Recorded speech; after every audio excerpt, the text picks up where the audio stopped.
어서 오십시오. 예, 안녕하세요. 예. 일찍 오셨는데.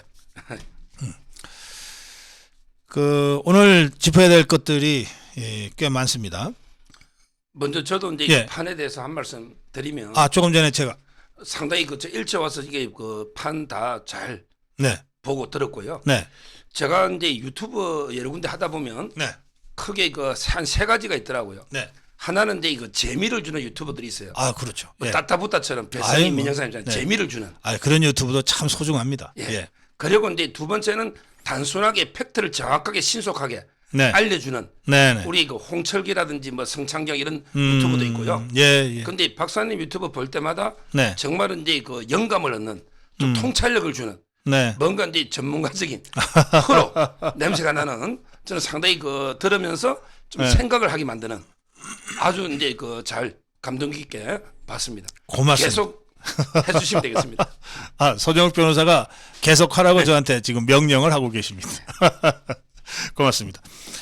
이제 서정욱 변호사가 정말 아주 열렬 이 고성국 TV 시청자이시기도 하거든요. 예, 고맙습니다. 자, 이 고 이대준 씨 그 학살 사건 말이죠. 예. 지금 문재인이 빼놓고는 지금 다 수사선상에 올라 있는데 또 감사 대상이기도 하고 실제로 감사원은 이 사건 관련해서 문재인이한테 서면 조사를 하겠다고 했다가 이제 무산되지 않았습니까? 그러면 그 다음 수순은 문재인 수사입니까? 수사로 간다 봐야죠. 예, 감사원이 이제 그 의뢰를 해야만 수사하는 게 아닙니다. 예, 수사를 이제 20명 의뢰했죠. 네, 하다 보면 이게 그 모든 증거가 네, 한 방향을 가리키는 거예요. 모든 이제 인적 물적 증거가 이 사건의 주범은 문재인이다. 네, 이걸 이제 가리키면 수사를 안 할 수가 없는 거예요. 음, 감사원이 의뢰와 관계없이. 저는 고 이대준 씨의 그 피살 있죠. 네, 요거는 이제 두 명이 공범이에요. 북한의 김정은하고 우리 문재인 두 명이 공동 정범인데 근데 저는 문재인의 잘못이 김정은보다 2배 크다 봐요. 예. 왜냐하면 이게 그 죽음에 대해서는 김정은과 문재인과 공범입니다. 김정은은 총을 쏴가 죽이고 문재인은 이렇게 막을 수 있는데 안 막아 죽였으니까 아하, 한 명은 자기에 의한 살인범이고 문재인은 부작위에 의한 살인범이죠. 아하, 요거는 이게 책임이 똑같아요. 네, 근데 문재인은 고 이대준 씨를 2번 죽였습니다. 그냥 죽이고 여기 월북몰이로 2번을 죽인 거예요. 아하, 예, 아무런 근거도 없이 네, 우리나라 사회에서 월북이라면 온 가족이 얼마나 이게 고통스럽게 피해를 봅니까? 그렇죠. 월북 가족이면 네, 이걸 이렇게 근거 없이 조작 은폐해서 월북으로 2번 죽였잖아요. 네. 따라서 저는 이제 문재인의 책임이 김정은의 2배다 이렇게 봅니다. 알겠습니다. 이 경우에는 살인죄 적용이 됩니까? 법적으로? 직무유기로 하기는 이게 가볍죠. 네. 본인이 전화 통화만 하거나 네. 지시 한마디만 해도 예. 살릴 수 있는 생명을 안 살리잖아요. 네. 이게 세월호 선장하고 뭐가 다르냐 말이에요. 세월호 선장하고 네. 문재인이 하고 대통령도 이게 국가를 이끌어가는 배 선장 아닙니까? 그렇죠. 본인이 보고받고 나서 3시간 동안 지시하거나 전화 한 통만 해도 네. 얼마든지 살아날 가능성이 있거든요. 예. 예. 그때는 이게 그 북한에서는 웬만하면 이게 코로나 때문에 다 그냥 사살해라 이런 상황 아닙니까? 그런데 국방부도에서도 야 북한이 살려줄 줄 알았다. 이게 국방부입니까? 그리고 이게 뭐 서훈이나 전부 이게 저녁에 뭐 술 마신다고 퇴근해 버리지 않습니까? 위기 상황에 네. 이거는 부작위한 살인으로 보는 게 맞다. 네. 저는 세월호 선장과 이게 똑같은 범행 아니냐 이렇게 봅니다. 그 문재인의 3시간 이거 밝혀낼 수 있습니까? 밝혀낼 수 있죠. 예. 왜냐하면 이게 감사원은 서면 조사를 하니까 네. 자기가 이게 무리하다고 돌려보냈잖아요. 어제 저 TV조선 나가서 문재인이를 엄청나게 까버렸습니다. 네. 뭐라고 제가 어디 뭐 유튜브 보면 알겠지만 예. TV조선에서 뭐라 했냐. 네. 야 문재인 당신이 이제 뭐 북한의 최고조는 김정은이냐 아니면 이게 조선시대 뭐 상황노릇하는 태종 이방호이냐 일개 필부다 그랬어요. 일개 필부가 무슨 이게 조사하면 성실하게 임해야지 무리하다고 돌려보내냐. 이렇게 문재인 당신이 무리한 거야. 국민한테 무리하고 유족한테 무리하고 최고 우리 헌법 감사기관 감사원한테 본인이 무리한 거죠. 저는 감사원은 수사 안 했지만 네. 검찰은 이제 강제 수사권이 있잖아요. 네. 그리고 이제 이미 기록관을 압수했잖아요. 네. 했기 때문에 문재인의 잘못을 뭐 20명 조사하면 그 위에 모든 20명 위에는 문재인밖에 없잖아요. 네. 충분히 밝혀낼 수 있다 봅니다. 근데 이 시간이 말이죠. 예. 애초에 우리 국민 해수부 공무원 이 고 이대준 씨가 북한군한테 지금 억류돼 있다. 그리고 지금 바다에 떠 있다. 구명조끼를 입고 부유물에 의지해서 떠 있다라고 하는 최초 보고가 6시 36분에 청와대에 보고가 됐다는 거거든요. 이 서면 보고겠죠. 그런데 이 고 이대준 씨가 결국 북한군에 의해서 총살 학살당한 거는 9시 반경이거든요. 그러면 이 3시간 동안 그럼 문재인은 도대체 뭘 했을까요? 이게 깊은 한밤중이면 잤다고 또 말이 되지만 아니 그 시간은 한참 활동할 시간 아니에요. 저녁 먹고 뭐 술 마시고 할 수 있는 그런 시간. 뭘 했을까요 도대체? 모르죠. 이게 뭐 구슬을 했는지 성형을 했는지 미래를 했는지 그러게 제가 뭐 알 수는 없지만 네. 정말 이게 그 무책임한 거고요. 예. 3시간이면 이게 그 구조의 골든 타임입니다. 그렇죠. 세월호는 이게 골든 타임 몇 분 되지도 않았어요. 바로 기울어서. 그런데 3시간이면 북한의 전화 한 통이나 네. 요청 하나로 이게 충분히 가능하잖아요. 네. 그 저는 뭐 뭘 했는지 최소한 이게 3시간 동안 뭐 했는지 이걸 이렇게 분단위로는 밝혀라. 빨리 이게 밝혀라. 행적을 예. 이렇게 그 촉구하고요. 네. 아마 이제 검찰에서 조사하면 그 행적이 나오지 않겠는가 예. 이런 생각이 들고 네. 네. 그리고 이게 뭐 피라미 걷지만 그때 그 해경 있잖아요. 예. 김홍희 해경청장 김홍희 네. 이 사람에게 저는 야 정말 이게 그 청장쯤 되면서 실제는 이게 월북이 아니라는 증거가 많았잖아요. 예. 예. 자기들이 조사할 때 구명조끼 가지고 이게 말다 구명조끼 자체도 증거는 안 돼요.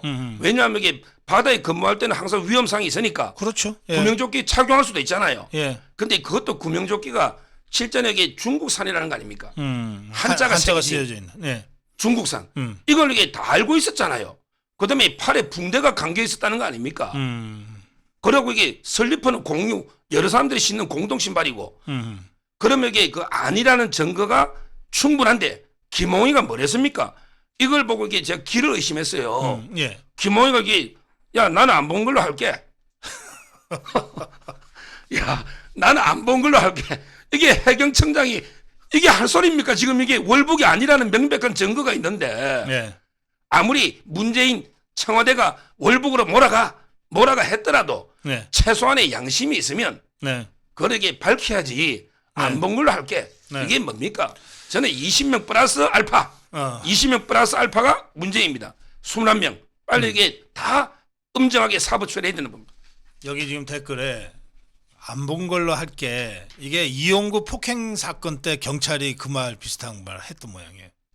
그 영상. 법무부 차관 있잖아요. 전부 이게 그 다 기사한테 돈 주고 예. 다 삭제해버리고 경찰팀 다 처벌받았죠. 그것도 이게 그렇습니다. 근데 그 경찰도 차이 처음에 블랙박스하고 그 블랙박스 영상 보고 안 본 걸로 할게. 그러니까 아니, 좌파들이 이게 안 본 걸로 할게가 유행인가 봐. 그것도 있고요. 예. 또 이게 똑같은 게 그 탈원전 있죠. 예. 너 죽을래 뭐 어쩌고 탈원전 예. 할 때 예. 그때 밤에 도둑놈처럼 몰래 들어가 가지고 400여 개의 그 삭제했죠. 그거 신내림 사무관. 예. 근데 이번에도 마찬가지예요. 음. 이번에도 이게 딱 청와대에 회의하고 예. 자 우리 월북으로 몰고 가자. 어. 그러니까 이게 월북이 아니라는 증거 있잖아. 예. 이런 거 이게 다 삭제해. 새벽에 다 삭제해. 이래가지고 이게 그 국방부도 60개, 국정원도 46개. 예. 이런 이게 106개 불리한 월북이 아니라는 첩보 다 삭제해버렸잖아요. 네. 예. 아니 박지원이나 뭐 서욱이는 야 그게 메인 서버에 저장돼 있는데 뭐 삭제냐? 그럼 이게 메인 서버를 누가 볼 수 있습니까? 우리가 이게 경찰이나 검찰이 수사 기록을 삭제 없애버리고 네. 야 내 컴퓨터에 저장돼 있지 않냐? 이게 말이 되는 변명이냐고? 그렇잖아요. 말이 안 되는 변명이에요. 우리가 이게 모든 원본이든 사보이든 뭐 모든 거게 어떤 서류든 없애면 다 범죄입니다. 그렇죠. 이런 식으로 이게 국민을 호도하고 사기치려는. 예. 그래서 이게 그 박지원이는 뭐 자다가 이게 봉창 때린다고 막 말도 안 되는 소리 하지만 네. 뭐 저는 이 삭제 부분에게 몸 빠져나간다. 그저께 서욱이 조사받고 그다음에 어제 김홍희 해경 네. 조사받았죠. 전부 이게 그 다 엄정히 사법 처리해야 된다 봅니다. 알겠습니다. 예. 자, 그리고 이제 이 고 이대준 씨 관련해서 이제 이 문재인이한테 9월 23일 아침 8시 반경에 안보실장 서훈이가 독대보고를 했다는 거 아닙니까? 네. 그리고 10시에 관계장관회의를 청와대에서 할 때 이걸 이제 안보관계장관 회의니까 서훈이가 주재를 하는데 여기서 이 사람 월북이야라고 하면서 4가지 근거를 갖다 대면서 국방부한테 뭐 지시하고 뭐 했다는 거 아니에요? 네. 그러면 이제 이게 범죄니까 이 범죄 정황상 어떻습니까? 8시 반에 최고 대장한테 보고를 하고 1시간 반 후에 밑에 똘마니들 불러가지고서 이렇게 하다 그러고 조작 지시를 한 셈인데 이 경우에 보스인 문재인이한테 이렇게 하겠습니다라든지 이렇게 저희가 월북으로 몰아가겠습니다라든지 또는 그 보스로부터 막 김정은이 눈치도 있고 그러니까 야 그냥 저 월북한 걸로 정리해라고 지시를 받고 했든지 둘 중에 하나 아닌가요? 정황상? 당연히 이제 그 문재인하고 다 상의해서 지시받고 했다고 봐야죠. 네. 그럼 이게 대통령한테 보고하면서 뭘 보고하겠습니까? 중요한 게 월북이냐 아니냐. 네. 뭐 이런 게 중요하잖아요. 저는 당연히 그 시점은 이미 이제 고 이대준 씨는 학살당한 그렇습니다. 거고 그 학살당한 사실을 알고서 이제 둘이가 만나서 보고 들은 거죠. 그리고요. 예. 그리고 이게 문재인이가 또 이게 잘못된 게 또 있어요. 네. 뭐냐면 이게 북한이 총으로 이게 살살해가 소각한 게 맞잖아요. 예. 그런데 이걸 김정은이 신기경호, 음. 김정은이 눈치 본다고, 야, 너 뭐 이게 너 빨리 단장한 거 아니야? 북한이 죽이고 소각했다는 증거 있어? 이래가 이게 소각 추정으로 바꿔버렸잖아요. 아하. 이게 문재인의 지시입니다. 너무 섣불리 결론 내린 거 아니냐? 이렇게 지시하니까 우리는 이게 사살하고 소각을 명백하게 알잖아. 네. 근데 문재인이 이제 김정은이 눈치 본다고 오히려 이제 그 추정이라는 말을 아하. 이렇게 바꿨지 않습니까? 그러니까 이 일련의 모든 과정은 결국에 문재인의 지시나 그다음에 묵인 네. 하에 이루어진 거다. 네, 이렇게 네. 보는 게 상식이죠. 상식이죠. 아니면 이게 뭐 문재인은 뭐 핫바지면 청와대에서 그렇잖아요. 따라서 저는 뭐 문재인이 직접 지시한 것도 있고 그리고 이제 그 이후의 행적도 보십시오. 예. 국민이 그렇게 죽었는데 모든에게 뭐 행사 다 갔지 않습니까? 자기가 네. 따라서 이게 책임 물어야 되고요. 제가 이 하나 빠뜨린 게 이인영이라고 있잖아요. 이의정. 예. 통일부 장관. 통일부 장관. 예. 이 전대협 1기 의장이죠. 완전히 김일성 주의자 중에 김일성 주의자입니다. 김문수자 그랬잖아. 네. 문재인도 김일성 주의자인데 네. 진짜 이게 이인영은 주사파 중에 주사파입니다. 이 이인영이는요. 예. 최초로 이게 전달받은 인지 시점을 조작했지 않습니까? 자기가 22일 날 6시 그러니까 18시 저녁 6시 예. 이때 그 보고를 받았거든요. 근데 그 다음 날 23일 죽고 나서 새벽 1시에 우리 인지한 걸로 하자. 이래가지고 이게 조작해버렸지 않습니까? 이인영이가. 예.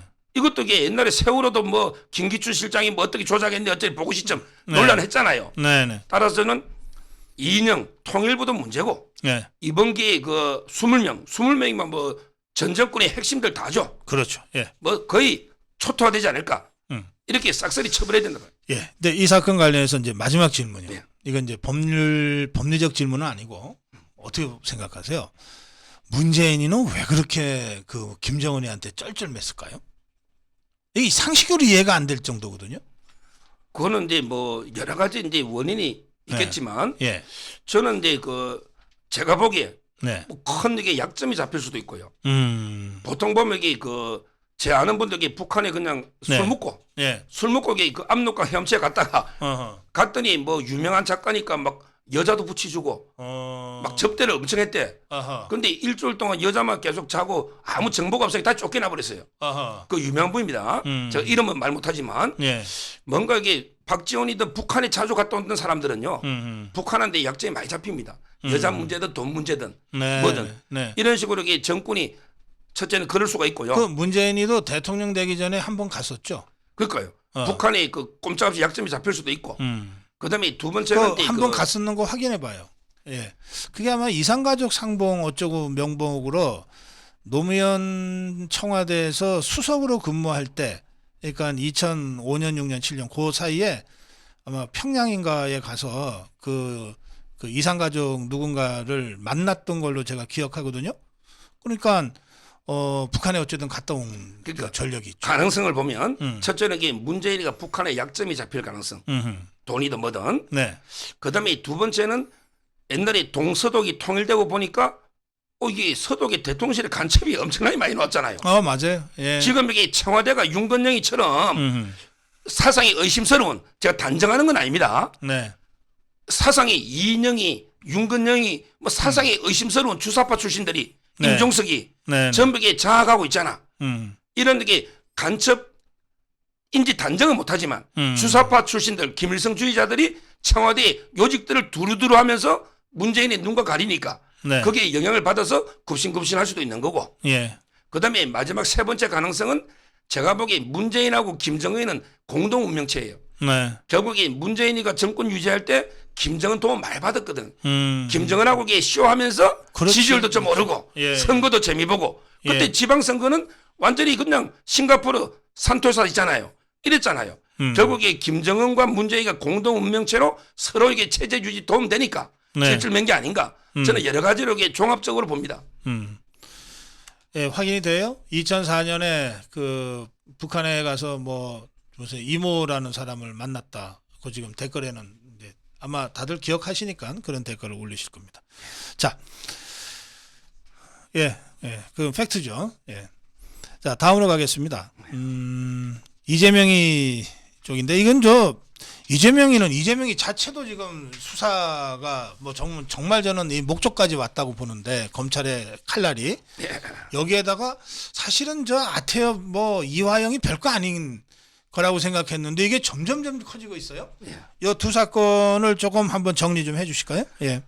먼저 이제 크게 봐야 됩니다. 네. 제가 이재명 사건만 보면 이게 저는 뭐 상당히 그 검찰의 시간 순서대로 시간표대로 이걸 이게 빨리 끝낼 필요 없어요. 네. 총선까지 계속하면 이재명이 맨날 포토라인 오고 재판받으러 매일 오기 때문에 총선까지 가져가도 됩니다. 이재명이 대표님 뭐 서두릅니까? 제가 이게 여러 가지 종합 정리해 보면 일단 단계만 말씀드리면 네. 제가 방송에서 이미 종편했기 때문에 네. 이재명 수사는 이제 검찰의 모든 걸 종합하면 4단계로 진행된다 하더라고요. 예. 4단계로. 네. 1단계는 이제 그 이재명이 그 방패 갑옷 2개 있잖아. 배지하고 당대표. 당대표. 요걸 이렇게 날리는 게 1단계는 이미 실행됐습니다. 거기에 바로 선거법으로 그 2개 기소됐죠. 아하. 선거법 2개가 이제 그 다음 달부터 재판 들어갑니다. 그러면 이게 일주일에 최소한 2번 정도 재판해요. 그게 허위사실 유포. 김문기 대장하고 백현동. 음. 근데 이거 100만 원만 넣으면 배지 다 날라가죠. 음. 그러니까 이제 1단계에서는 이재명의 그 갑옷을 선거법으로 벗긴다. 네. 그럼 이게 왜 좋냐? 선거법은 신속하게 재판해야 돼. 그렇군요. 1심은 6개월, 2심, 3심은 3, 총 1년 이내에 결판이 납니다.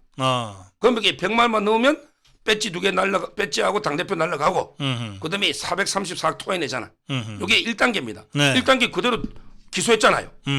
그 다음에 두 번째가 이제 중요한 게 10월 말에, 이번 달 말에 국감 끝나잖아. 네. 바로 이게 그 성남 FC 기소를 한대. 아하. 이미 기소가 두산은 됐죠. 두산의 그 이병화 두산건설 사장하고 김경수 7급 팀장 있잖아 당시에. 네. 두 명을 기소했잖아요. 그런데 공소장이 공개가 됐죠. 네. 거기에 이재명이가 30번 나옵니다. 그런데 25분이 주어가 이재명은 그다음에 정진상과 공모해요.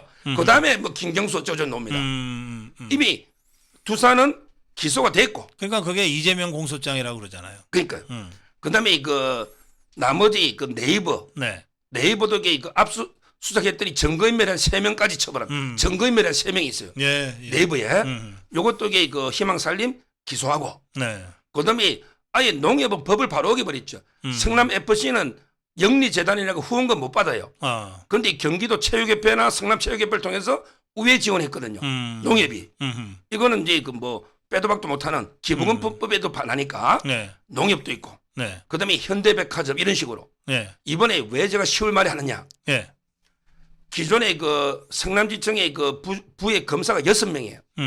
6명 검사가 한 기업씩 도맡다가 맨투맨으로 수사했어요. 아하. 예. 그런데 그러니까 종합적으로 공소장 쓸 사람이 필요하잖아.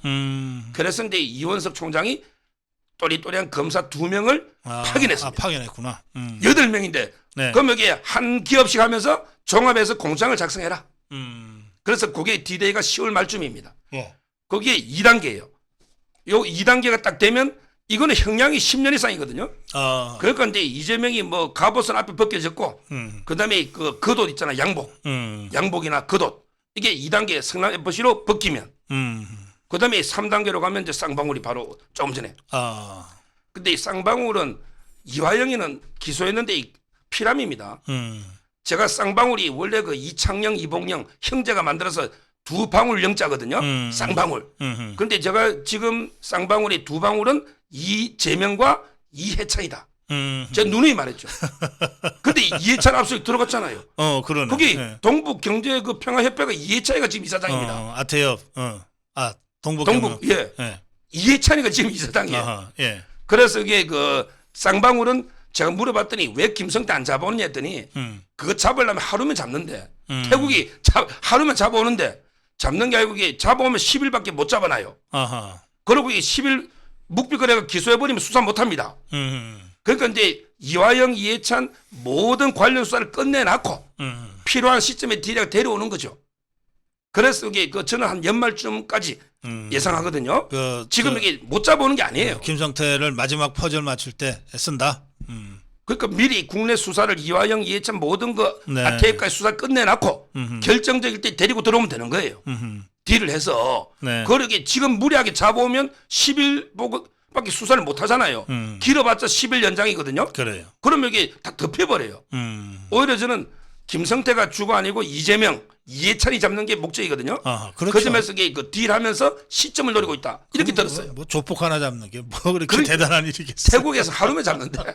요게 그러니까 3단계 쌍방울로 예. 이재명이가 입은 내복 있잖아요. 이게 쌍방울이라고 지는 거짓말 하잖아요. 제가 보기엔 명품인데. 예. 그러면 이게 그 내복은 쌍방울은 쌍방울로 벗긴다. 요게 3단계고. 그러면 이제 완전히 저만 하면 남잖아. 이재명 몸에 저만 하면 남잖아. 이 이재명 너 정검사를 다시 해야 돼. 아니 그 너가 친한 수원의 그 아주대 병원에 가가지고 커튼 내리고 어두침침한데 보면 점이 보여? 밝은 햇빛이 내리쬐는데 제대로 이게 점검사 한번 해보자 이거지. 마지막 점을 빼버리는 거는 바로 이게 위례. 그다음에 대장동, 백현동이다.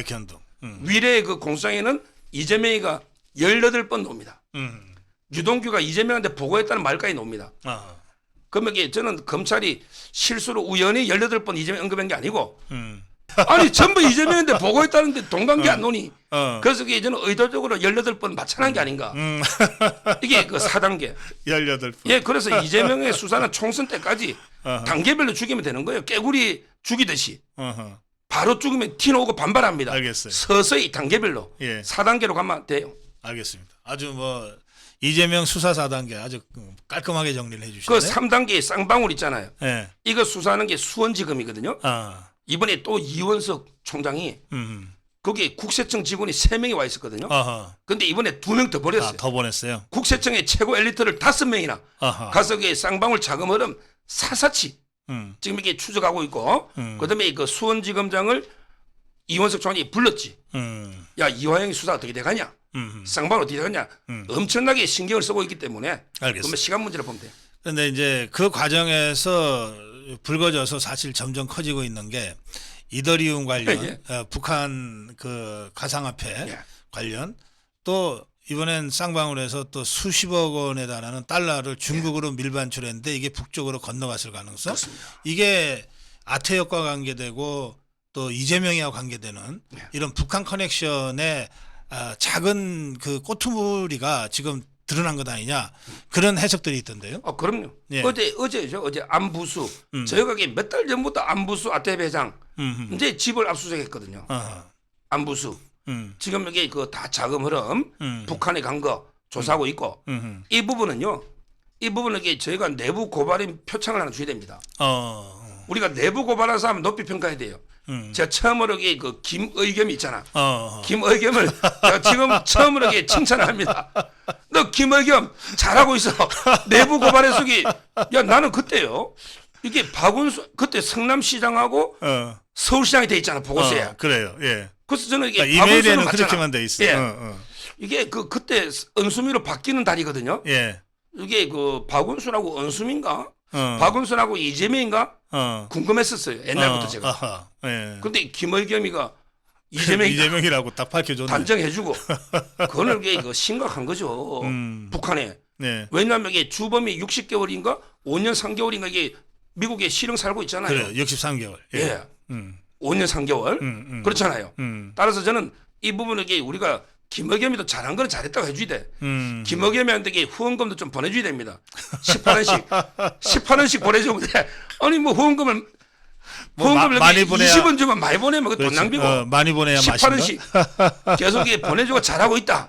내부 고발하고 있으니까 그 부분도 이게 뭐 한동훈 장관 자기들에게 뭐 미국 관계 탄핵하려고 김의겸이 계속 떠드는데 예. 엄청나게 자살골을 넣고 있는 거죠. 네, 알겠습니다. 예.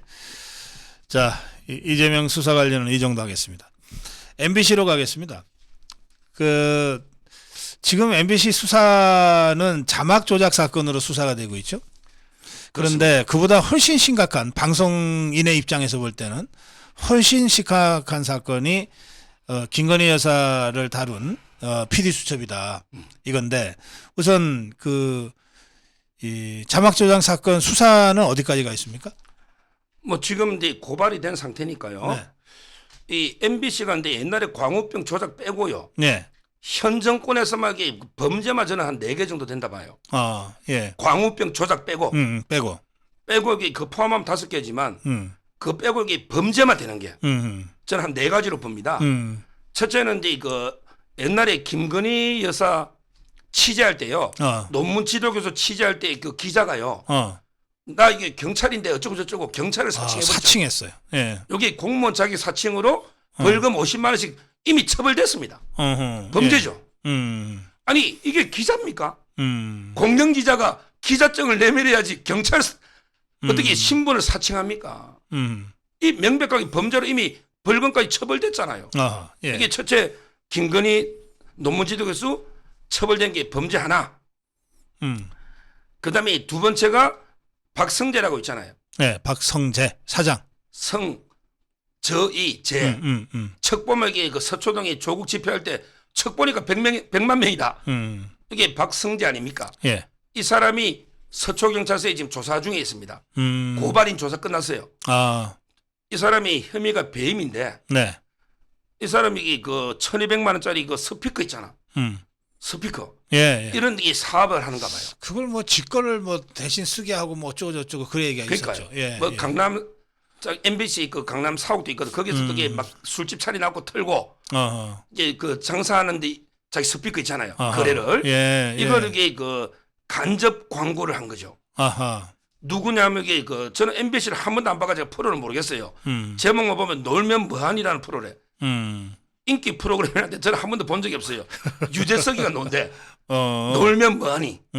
거기에 출연 거기에서 이제 간접 광고를 하죠. PPL. 네. 이 박성재 스피커가 쿨업의 트리니티라는 회사인데 모델이 쿨업의 트리니티 한 개 1,200만 원짜리 이걸 6분 동안 노출시켰다는 거예요. 그래요? 그럼 좀 아주 놀면 뭐하니 인기 프로에 아주 심하게 노골적으로 했네. 6분 동안 이걸 노출시키면 이게 간접 광고면 네. 원래 광고비 받으면 MBC가 몇 천이든 몇 억 받을 거 아니에요. 근데 공짜로 노출하면 자기 스피커 광고하고 그 회사에 MBC는 손해를 광고 끼쳤네. 수입을 잃었잖아. 그렇지. 이게 바로 배임입니다. 배임이구만. 예. 이 배임 조사받으러 지금 받게 된 거 이미 고소인 조사 이게 노조에서 다 고발한 거거든. 예. 노조에서. 네. 이게 두 번째 범죄고요. 그 다음에 세 번째가 채널 A 지현진 지모씨라고 하죠. 네. 사기꾼을 이게 뭐 지모씨라고 해. 지현진 씨지. 진짜 사기꾼 중에 사기꾼인데 재판 거부하다가 외국 도망갔다 공항에 체포됐잖아. 그 지현진하고 MBC 기자가 공모해서 몰래카메라처럼 이렇게 들이대면서 이동재 기자부터 이게 다 조작한 거 아닙니까? 한동훈까지. 예. 이것도 이게 고발돼 있어요. 권은 유착으로. 네. 지현진 채널 A 사건. 이것도 이게 문제고. 네. 그리고 이제 마지막 네 번째가 바이든 발언 있잖아. 아니 자막을 달라면 이게 AI가 그냥 자동 음성 인식 기기로 달지 말라고 이게 국장 네가 네 들은 대로 조작해 달았냐 말이야. 이게 명예훼손 아닙니까? 이게 지금 고발된 거예요. 네. 제가 보기에 이번에 PD 수첩 빼고도 이미 현 정권 몇 달 동안에 4개 범죄가 있다고 봅니다. 그래요. 예. 이 MBC 조작 범죄들에 대한 사법 처리와 이제 별도로 그 공원련과 우리 자유파 수십 개 단체들이 모여서 MBC 시청 거부 운동을 시작했거든요. MBC 시청 거부 운동은 앞으로 어떻게 전망하세요? MBC라는 게 그 영어로 MBC라는 게 제가 찾아봤더니 문화 방송할 때 문화가 M이더라고. 예, 맞아요. 근데 무슨 MBC 문화야? 막장이지. 막장도 M으로 시작하잖아. 막장도 이게 M입니다. 어떤 분에게 매국 방송이라고 나라를 팔아먹는 그것도 예. M입니다. 예. 매국 방송도 M이고 막장 방송도 M인데 네. 이 문화라는 건 말도 안 되는 거지. 이런 게 매국 막장 방송 MBC. KBS는요. 제가 이사까지 했지만 네. KBS는 수신료 분리징수나 거부로 응징한 그런 거고 MBC는 이제 그 시청 거부죠. 그게 답이고요. 네. 그다음에 MBC에 광고하는 기업들 불매라든지 네. 이런 것도 이게 병행해서 어떻게든 이게 그 매국 막장 방송 네. 이 PD 수첩 있잖아요. 네. 아니 이게 뭐 다큐멘터리 실화다 하고 이게 완전히 소설 드라마 아닙니까? 그렇지. 드라마 소설 드라마. 예.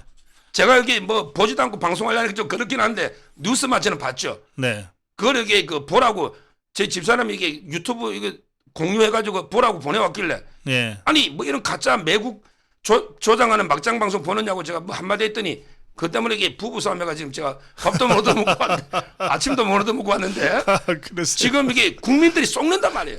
끝났다. 그걸 보고 이게 믿는 사람이 진짜인가?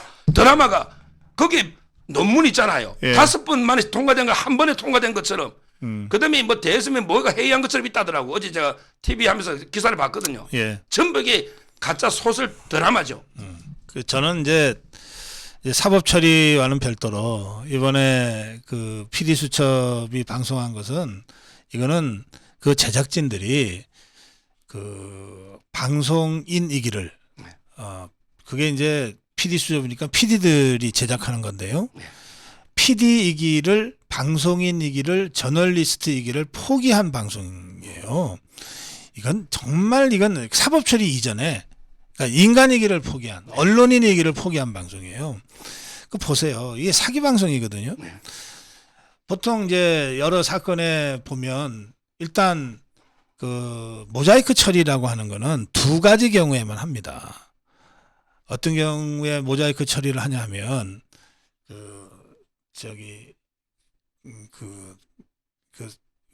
사람을 보호하기 위해서 합니다. 사람을 보호하기 위해서요. 모자이크 처리를 합니다. 그다음에 그게 이제 피해자일 수도 그렇죠. 피해자일 수도 있고 뭐 있는데 하여튼 이 경우에 모자이크 처리를 하고 그다음에 그 초상권 때문에 모자이크 처리를 해요. 초상권은 이제 이게 상당히 이제 문제가 되면 심각할 수 있기 때문에 웬만하면 모자이크 처리를 해요. 그러니까 이 초상권 보호를 위한 모자이크 처리는 흐름에는 별 관계가 없어요. 그러니까 뉴스에도 왜 보면은 길거리 찍다가 누군가가 내 얼굴 나오지 마세요 그러면 아예 사진을 안 쓰거든요. 그런데 그 사진밖에 쓸 수 없을 때는 어쩔 수 없이 양해를 구하고 모자이크 처리를 하는 경우가 있어요. 이렇게 초상권 보호할 때는 흐름에 관계가 없어요. 그런데 그게 아니고 인위적으로 출연을 했는데 초상권을 보호한다는 건 말이 안 되잖아요.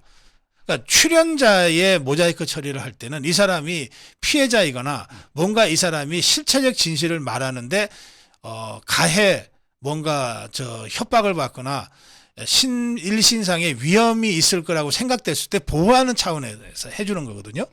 그러니까 이번에 MBC가 한 거는 그런 식의 연출을 한 거예요. 그러니까 아주 용기를 내서 정권의 탄압을 받을 것을 겁을 내면서도 용기를 내서 마치 내부 고발한 것처럼 이걸 꾸며간 거예요. 그렇게 꾸며간 거예요. 근데 그게 대역이었다는 거 아니에요. 그러니까 사기지. 완전히 그 사기고요. 사기지 이거는. 그리고 이제 이거 팩트도요. 예. 전부 이게 털려가 국민대에서도요. 예. 국민대에서도 이게 고발하겠다. 예. 박사님도 이게 박사 논문 써보셨지만 예. 어제 제가 박사님 방송 보니까 박사님도 한번 석사 논문 할 때 한번 리젝트 당하고 그러니까요. 박사 논문은 10년 걸렸어요. 그게 그 정정 사고 안 하면 예. 고발하겠다 했으니까 예. 국민대에서도 고발하고요. 뭐 전부게 그 팩트도 안 맞고 교묘하게 조작한 예. 이런 게 사기 방송 아닙니까? 예, 사기 방송. 근데 그 MBC가 예. 또 하나 있어요. 잘못된 게. 네. 옛날에 이재명이 있잖아. 대선 예. 때. 예, 이재명. 이재명이가 그게 실제는 이게 노무현이나 문재인을 엄청 싫어합니다. 이재명이가. 그렇지. 이재명이가 옛날에 그 노무현 49제 예. 죽고 나서 게 49제 할 때 비가 억수같이 내리는 날 이재명이 그 49제 가려고 갔더니 갑자기 김부성이 통화를 했잖아요. 아니 그 비 오는데 그거 말라가. 내하고 이게 와서 그냥 우리 미래해 미래. 이게 노무현의 49제 뭐 이런 게 미래설도 나오지 않습니까? 김부선하고. 예. 그렇잖아요. 예. 따라서 저는 이 노무현에 대해서 별로 안 좋아하는데 방송을 하다 보니까 실수를 한 거지 이재명이가. 대선 때 뭐라 했냐면 그때 노무현 서거 13주기인데 방송에서 이제 그 11주기라고 한 거예요. 어허. 아니 윤석열 대통령이 이렇게 말했으면 엄청나게 공격했을 거야. 너 이게 뭐 존경은 뭐 노무현이 어떻게 평가한다더니 언제 죽은지도 몰라? 이래 공개했겠지. 이걸 이렇게 MBC는 조용하게 정정해가 덮어준 거죠. 네. 이재명의 그 명백한 실수를 오히려 이게 방탄 자막으로 덮어준 거예요. 네. 그러면서 이게 윤석열 바이든은 없는 걸 흉기 자막을 였잖아요.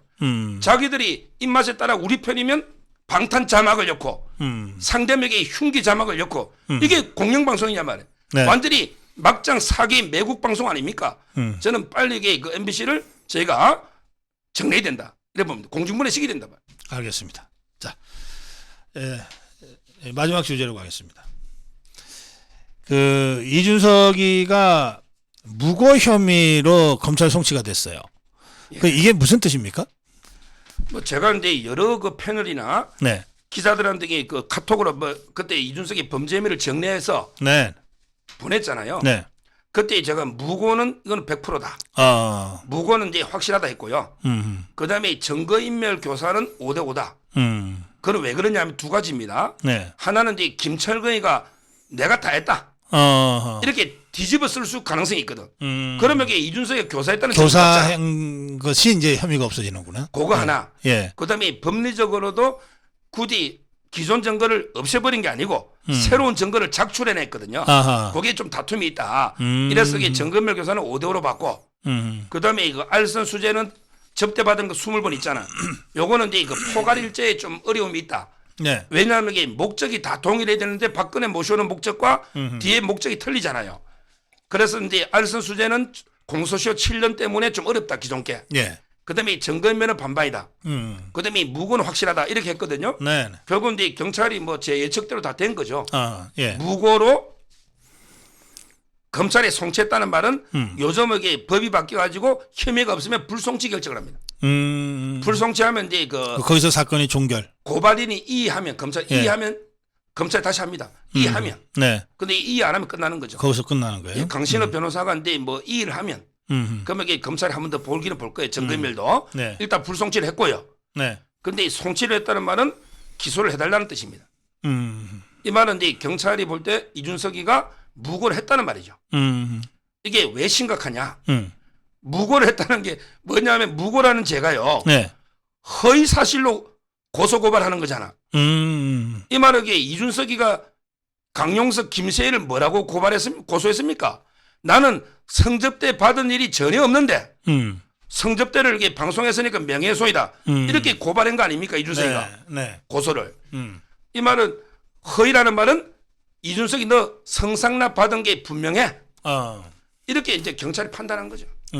그래서 무고 자체도 이게 큰 죄지만 이준석이 너 성상납 받은 거는 명백한 팩트야. 그러니까 이게 허위사실 고발이야. 이걸 이렇게 인정했다는 점에서 네. 상당히 의미가 있는 겁니다. 알겠어요. 이제 이 무고 사건은 이제 검찰이 기소를 해서 재판 과정에서는 그게 무고라고 하려면 성상납을 받았는데 안 받았다고 거짓말했지 않냐라고 검찰이 그거를 밝혀야 될 이제 그 이제 책임이 있는 거 아니에요. 예. 그러니까 이제 재판 과정에서는 성상납을 받았는지 안 받았는지, 받았다면 어디에서 어떻게 받았는지 이런 것들이 이제 구체적으로 드러나겠네요. 예. 그러니까 무고 재판이니까. 예. 자, 지금 이게 수사는요. 예. 중앙지검의 그 형사 1부에 배당이 됐고요. 네. 그러면 이제 그 기소를 하면 이제 그 재판이 네. 진행되는데 네. 여기서 제가 여기 말하고 싶은 거는 이준석이가 네. 또 이게 또 사자성어 쓰더라고. 3인 성호다. 3명이 말을 맞추면 없는 호랑이를 만들어내니까 3명이 말을 맞춰가 내가 없는 죄를 만들어냈다. 이게 3인 성호 아닙니까? 내가 이준석한테 제가 알려주는 거예요. 제가 수사상을 좀 아니까. 예. 이준석 3인이 거짓말해가 내가 없는 호랑이 만든 게 아니고 거의 12명이 12명 정도가 너가 이게 성상납 받았다고 다 진실을 밝힌 거야. 12인이 10명 넘는 너 이게 너가 3인 성호하니까 거기 조사받은 게 장이사 김이사만 있는 게 아니에요. 술집에 웨이터 밴드 있잖아. 반주해주는 그다음에 그 아니, 마담이 다 관리해요. 술집에 무슨 밴드가 있어요? 룸에 딱 밴드 이게 해주면 노래도 부르고 하는 게 있잖아요. 그래요? 밴드 있잖아요. 밴드. 그다음에 마담까지 조사받았잖아. 마담. 예. 그다음에 아가씨까지 조사했잖아요. MD 아가씨까지 결혼했지만 어허. 제가 알기로 10여 명이 넘게 전부 이게 이준석이 너 그날 오고 술 먹고 2차 갔다고 다 이게 정언하는데 그다음에 그게 술값이 틀려 카드가 우리가 이게 룸에 가가 술 양주 2병 먹으면 100만 원 놓으면 아가씨하고 이게 2차 가면 200만 원 놉니다. 딱 평소에 그 메뉴판에 술값에다가 아가씨 값이 비싸거든. 아하, 그렇구나. 템포로는 아가씨 2차 가면 300만 원입니다. 템포로는. 아하. 그게 아니더라도 이게 점오나 클럽도 다 100만 원보다 50만 원 하니까 가격이 틀리잖아. 다 이게 카드까지 모든 걸 경찰이 조사한 거야. 아하. 그러니까 3인 성호를 하니까 그 유성구 그 룸살롱의 그 웨이터, 마담, 밴드들이 완전히 분기탱천하더라고. 이준석이 거짓말한다고. 앙천대소가 아니고 분기탱천해. 야, 이준석이 거짓말해도 이렇게 잘하냐? 이렇게 그 마담 밴드 웨이터들도 분기탱천하는 이런 게 거짓말입니다. 제가 밴드가 있냐고 그랬더니 데일 밴드만 아는 순지상 고박사님이라고. 밴드 노래 반주해주는 밴드. 그래요. 아이고, 술집에 뭐 밴드가 있냐 싶었어요. 자, 하나 더 그 이준석 거짓말 하나 더 까야 돼요. 네. 아, 이 이준석 이놈이 국민을 개돼지로 취급하는지 거짓말하는 게 예. 저번에 그 알선 수재 있잖아. 알선 수재 불송치됐죠. 그때는 뭐 증거가 없어가지고 관계자들 말 안 믿어 증거가 없어 불송치하더니 이번에는 이게 기소하느냐고 막 욕했잖아요.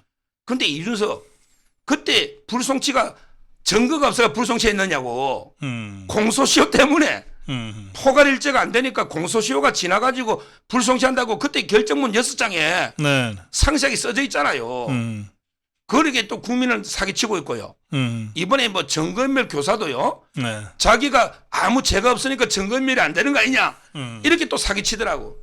그거는 김철근이 정권 오범입니다. 김철근이가 자기가 뒤집어 써가지고 너 지시 없었다니까 기소 안 한 거지. 너가 이게 무죄하다는 뜻이 아니다 말이에요. 이런 식으로 이게 계속 대국민 사기극을 벌이는 이게 문제고 앞으로 이게 이준석이 하고 제가 보기에 이재명이가 거의 같은 법원에 재판받지 않을까.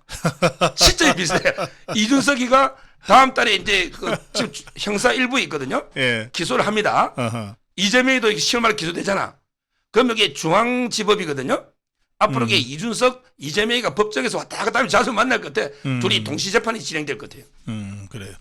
자, 이제 이준석이는 제가 뭐 한 달 전부터 그랬습니다. 이건 경찰에 맡겨두면 된다. 검찰에 맡겨두면 된다. 더 이상 정치적 변수가 안 된다. 이제 정치적 변수는 이제 더 이상 안 될 것 같습니다. 자, 그건 그렇고. 이렇게 해서 이제 이른바 이준석 리스크라고 하는 게 뭐 별것도 아닌 리스크지만 어쨌든 리스크가 이제 해소가 됐는데 이게 정진석이가 잘해서 된 겁니까? 정진석? 네. 정진석은 아무 관계 없죠. 자기는 그냥 뭐 자기가 정진석이가 잘해가 이준석이 정리된 건 아니고. 예. 이준석이는 이제 그 황정수가 이제 그 우리 우파들의 압력에 굴해서 예. 그 가처분을 기각한 거하고요. 그다음에 이양희 위원장이 추가 징계했고요. 그다음에 경찰이 제대로 수사해가지고 정리한 거죠. 정진석하고는 아무 이제 관계가 없고요. 그러면 이 이준석 리스크를 정리하는데 아무 역할도 안 했던 자가 갑자기 이준석이가 정리가 되니까 갑자기 뭐 이렇게 저 어깨에 힘주면서 방방 뜨고 다닙니까? 그러니까요. 지금 이게 뭐 완전히 뭐 두세 달 임시직, 예, 두세 달 임시직 비대위원장이잖아요. 예, 그러면 이게 조용히 그냥 전당대회 어떻게 할지 그것만 준비하면 되지. 예. 자기가 이게 서문시장 가더라고. 아니 제가 대구 사람입니다. 야 정진석 서문시장 아무나 가는 게 아니야. 아니 본인이 왜 서문시 그 대선 주자급도 대통령이 가는 자리인데 아니 어디 흉내를 내가지고 그것도 이게 말이 안 되지만 예. 거기에 사고지구당 67개인가 예. 그거는 이게 그냥 새로 대표가 정해지면 거기 위원장은 차기 공천의 1순위 아닙니까? 네. 그러면 이제 그 새로 대표가 정해지면 대표가 이게 대대적으로 조직 정비하게 맡겨놔야지. 네. 너가 이게 두세 달 하면서 뭐 다 감사해가 다 바꾸면 이준석의 행태하고 뭐가 다르냐 말이에요. 그러니까. 본인의 분수를 알아야지. 예. 아니 비대위원장 잠깐 하면서 본인이 뭐 전체 당원 전당대회 꼭 1등에 압도적으로 대표된 것처럼 이런 게 행태를 하고 청와대 보고도 이게 뭐 우리 당은 우리가 알아야 할 테니까 청와대는 뭐 간섭하지 마라. 이러면 이게 윤 대통령이 얼마나 기분 나쁘겠습니까? 그렇죠. 아주 이게 금방진 교만한 아니 짓이죠. 간섭하지 마라가 뭐냐고 도대체. 그러니까요. 그래서 저는 지금 정진석이가 저러는 거는 그냥 개인적인 욕심도 워낙 싸나운 사람이지만 저는 권성동이와의 야합 가능성이 매우 높다고 봅니다. 정진석이를 비대위원장으로 앉혀놓은 게 누굽니까? 권성동이 아닙니까? 그리고 지금 권성동이는 뭐 여의도판에서는 다 알아요. 지금 저 대표 출마 준비를 아주 열심히 하고 다닌대거든. 그런데 이번에 어쨌든 저는 100% 당원 투표로 당원 바꿔야 된다고 지금 주장하고 있는데요. 네, 그래야 뭐 역선택을 방지하니 많이 하는 거 옹색한 얘기도 할 필요가 없잖아요. 근데 어쨌든 제 주장대로 만약에 전당대회 룰이 당원 대의원 100%로 바뀌게 되면 더욱이나 당원 대의원들의 역할이 중요해지고 그들을 그 지휘하는 당협위원장들의 발언권이 세지잖아요. 그 지금 권성동이는 현역 사선 의원이고 원내대표 지냈고 하니까 또 뭐 입만 열면은 윤석열 대통령과 무슨 중마고우 친구라고 하고 다니면서 현역 의원들 수습하잖아요. 계속해서. 그리고 비대위원장을 정진석으로 앉혀가지고 정진석이가 67명의 당협위원장을 자기가 임명하겠다라고 해버리면 그러면 253개 당협위원장의 4분의 1인데 4분의 1을 자기들한테 줄 세워놓고 게임하겠다는 거하고 뭐가 다르냐. 그래서 이거는 정진석이의 그 아주 욕심사나운 그 아주 천박한 정치 행태와 권성동이의 또 다른 욕심, 어떻게든 당권을 지금 지어보겠다고 하는 이것이 야합한 결과다. 전 그렇게 보는 겁니다. 저도 이제 전적 동의하고요. 네. 제가 이제 그 절대기 당 대표가 돼서는 안 될 사람 4명을 적어왔습니다. 아 그러세요? 예. 4명을 예, 누굽니까? 예. 절대기 당 대표가 돼서 안 될 사람, 네. 안 될 사유가 큰 사람부터 순위대로 한번 불러보면 예. 뭐 다 4명이 되면 안 되지만 네네. 첫째 이제 그 유승민. 유승민이 당 대표 되면 당이 보수가 자유우파가 완전히 두동강 납니다. 유승민이 될 일 없지만 진짜 유승민이가 어떻게 역선택에 뭐 어떻게 하태경, 김웅, 이준석이 잔당들 모아가 억지로 되면 이거는 그 날짜로 보수는 두동강 나는 거예요. 네. 뭐 볼 필요도 없어요. 가장 대선 안 될 독극물 같은 이게 1번이 유승민. 네. 그다음에 두 번째 당대표 대선 안 될 사람이 권성동입니다. 권성동이는 이준석하고 같이 비판받았어요. 네. 윤핵관 할 때 이준석이도 비판하지만 권성동이 욕하는 사람 많았습니다. 네. 근데 권성동 때문에 국어 공무원들 7급 수험생들 조롱됐죠. 옛날에 검수완박 야합해줬죠. 근데 중대한 과실로 문자 공개되가 얼마나 또 파란이 있었습니까? 네. 권성동이가 뭐 탄핵 과정을 떠났어도 절대 혹시 정진석이하고 손잡고 밀어주고 땡겨주고 너 비대위원장하고 나 대표하고 이런 식의 꿈 깨야 됩니다. 절대 권성동이 돼도 큰일 납니다. 유승민에 못지않은 부적격자입니다. 네. 그다음에 그 세 번째 네. 김기현 네. 돼서 안 됩니다.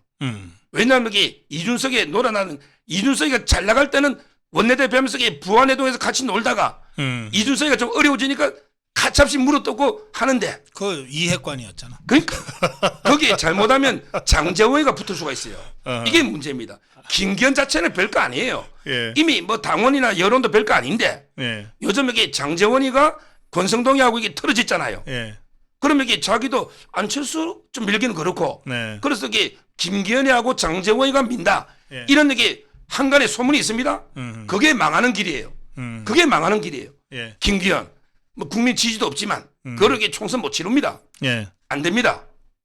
그다음 마지막으로 참 이게 마음 아프지만 제가 사적인 인연과 또 공은 다르잖아요. 네 번째 절대 되면 안 될 사람이 안철수입니다. 안철수예요. 예. 왜냐하면 이게 안철수가 단일화까지 잘했어요. 그런데 그 이후에 어떻게 했습니까?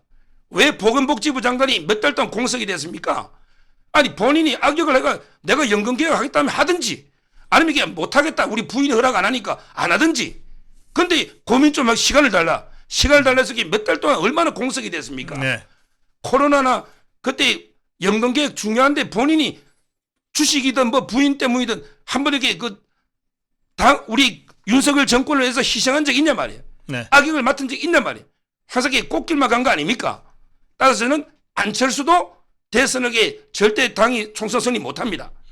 나머지는 모르지만 유승민, 권성동, 김기현, 안철수 4명은 부적격자다.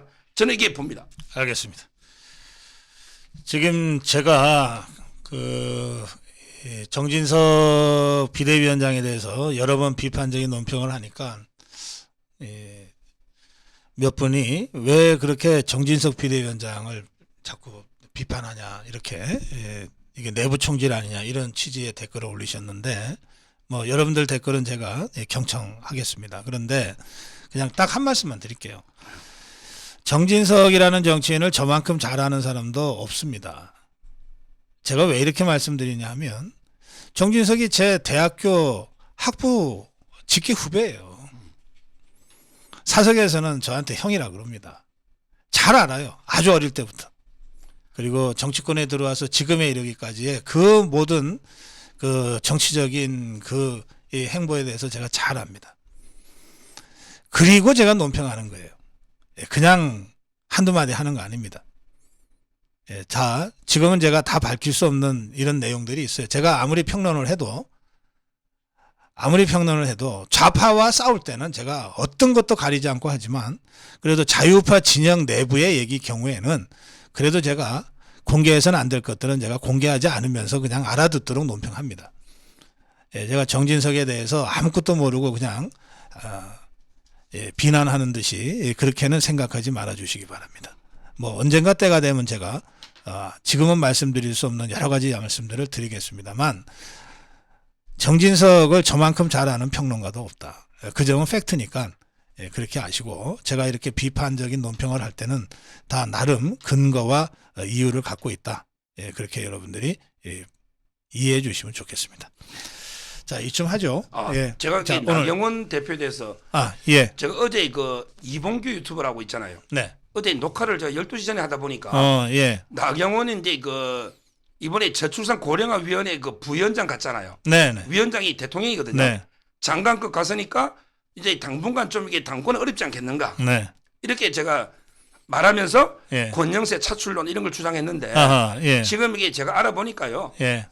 아니 권영세는 현직 장관도 차출하는데 나경원은 이게 비상근 장관급입니다. 그렇지. 아니 더 차출하기 쉽잖아요. 사실은 장관급보다 급으로 따지면 부총리나 총리급이에요. 그러니까 그 자리가. 제 말은 이게 권영세 차출론도 있지만 권영세 장관 지지율이 많이 안 되잖아요. 네. 저는 충분히 나경원 장관이 이번에 장관급 같지만 나경원 대표도 이제 얼마든지 대통령이 차출할 수 있고 그다음에 나경원 대표 본인도 상당히 출마 의지가 아직 강하다. 그래서 이제 나경원도 현재로서는 제일 유력한 후보다. 이렇게 어제 방송을 제가 정정을 좀 하고요. 나경원에 대해서. 그다음에 마지막 제가 오늘 준비한 거는 우리 원로급들 있잖아요. 우리 우파의 이런 분들을 좀 활용해 주십사 하고 제가 이게 대통령께 드리는 건의입니다. 네. 지금 이제 김문수 위원장 상당히 잘하고 있잖아요. 아니 김문수 위원장 아니면 국회에서 누가 이게 문재인이 김일성주의자 총삭감이라고 누가 합니까? 제대로 저는 하고 있다 봐요. 그 한 줌도 안 되는 민노총 그 사람들 없어도 이게 노조 80%가 노조입니다. 얼마든지 대화하면서 민노총 해체하면 되잖아요. 네. 이번에 김문수 위원장을 잘 중용했습니다. 그래서 남은 분 중에 저는 또 이제 추천할 게 우리 그 장기표 선생님 있잖아요. 아. 장기표 선생님도 그 진짜 윤석열 정권 성공을 바라면서 고생하시는 분이잖아. 이분도 좀 이렇게 중용을 해달라. 아. 대통령이 네. 생각이 들고 그다음에 그 제가 내일 또 황교안 대표님 뵈거든요. 아. 황교안 대표도 저는 상당히 우파 쪽에서 역할을 많이 하신 분이에요. 예. 물론 이제 윤석열 대통령 입장에서 보면 뭐 이게 옛날에 징계도 하고 장관 때 뭐 사적인 감정이 좋진 않을지 모르지만 예. 이런 게 황교안 대표도 좀 중용하면 우파가 다 이게 통합이 되지 않을까. 그래서는 원로들 있잖아요. 네. 김문수, 그다음에 그 장기표 쌤, 그다음에 황교안 대표나 이런 게 우리 한자성어 중에 노마 지지라는 말 있잖아요. 진짜 어려운 상황에서 포위망을 뚫고 나간 그 늙은 경험 있는 말 있잖아. 제가 뭐 늙었다는 뜻은 아닙니다. 그분들이 마음은 청춘입니다. 장기표 쌤이나 김문수는 마음은 청춘이에요. 이런 게 원로분들도 좀 적극 활용을 해달라. 예. 이게 이 말씀을 제가 마지막 드립니다. 아주 좋은 말씀입니다. 예. 예, 장기표, 황교안 다 우리 자유파 진영의 정말 아주 소중한 역량들입니다. 그리고 저는 윤석열 대통령이 된 이후에는 사실은 정치권 입문도 뭐 1년 남짓밖에 안 됐지만 그 정치권 입문과 이후 경선 과정에서 뭐 우리 자유파 진영 내에서 뭐 서운한 게 있으면 얼마나 있었겠어요. 저는 그런 거 없다고 생각합니다. 특히 대통령이 된 이후에는 국가 전반에 대한 운영이라는 관점에서 정말 한 사람이라도 더 좋은 사람을 가려 써야 되겠다고 하는 생각을 대통령은 확실히 하고 있을 거예요. 예, 그러니까 지금 이렇게 그 서정엽 변호사 말씀하신 대로 장기표 선생이나 황교안 대표 또 그 밖에 우리가 지금 언뜻 생각나지 않지만 많은 이 훌륭한 우리 자유파 활동가들이 있어요. 예, 그런 분들에 대한 좀 적극적인 발굴과 어떤 영입 또 역할 부여 이런 것들이 꼭 있었으면 좋겠습니다. 예. 오늘 서정욱 변호사와 함께 한 법보다 주문 여기까지 하고요.